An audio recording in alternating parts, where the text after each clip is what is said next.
To retired Colonel Douglas McGregor, who joins us now. Sir, what's the strategy? Putin attacks a nuclear power plant. What's the strategy behind that? Is it just to intimidate civilians? The strategy was not to attack any power plants or the power grid. The Russians have very carefully avoided interrupting any power.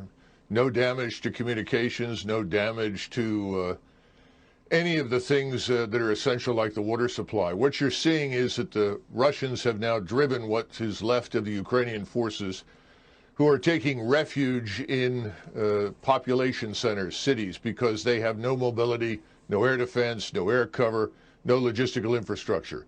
They are now mingling with the population, much as we've seen in the Middle East. Whenever we drove the Islamists out of business, they ran into cities, used people as shields, the civilian population, and tried to avoid being annihilated. And I think that's essentially what's happening today with the population being used by the Ukrainian forces to avoid destruction. Do you think Putin will pull what I would call a Grozny?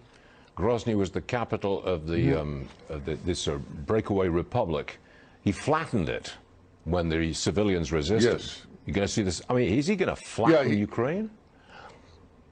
No, absolutely not. In fact, he's worked hard to capture most of it intact. Surprisingly little damage, frankly, Stuart. Much less damage than we inflicted on Iraq when we went into it, either in '91 and again in 2003. Now, I think they're just surrounding the Ukrainian forces, and they are annihilating them.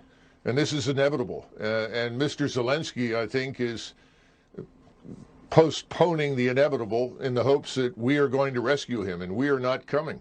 President Biden has made that very clear. You think the end is in sight?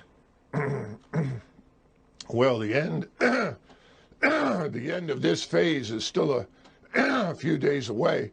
But the first 5 days, Russian forces, I think, frankly, were too gentle. They've now corrected that. So the question is, what is it that Zelensky is going to do? The Russians have made it very clear what they want is a neutral Ukraine. This could have ended days ago if he accepted that. And then they can adjust the borders. But the eastern part of Ukraine is firmly in Russian hands. But again, the Russians are not seizing territory. They're destroying Ukrainian forces. That's their focus. Colonel, it sounds like you don't approve of Zelensky's stand. Oh, I think Zelensky is a puppet, and he is putting huge numbers of his own population at unnecessary risk. And quite frankly, most of what comes out of Ukraine is debunked as lies within 24 to 48 hours. The notions of taking and retaking airfields, all of this is nonsense. It hasn't happened.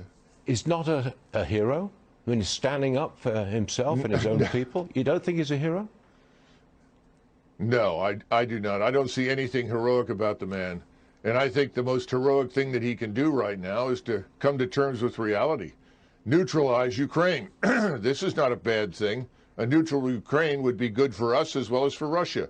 It would create the buffer that, frankly, both sides want. But he's, I think, being told to hang on and try to drag this out, which is tragic for the people that have to live through this.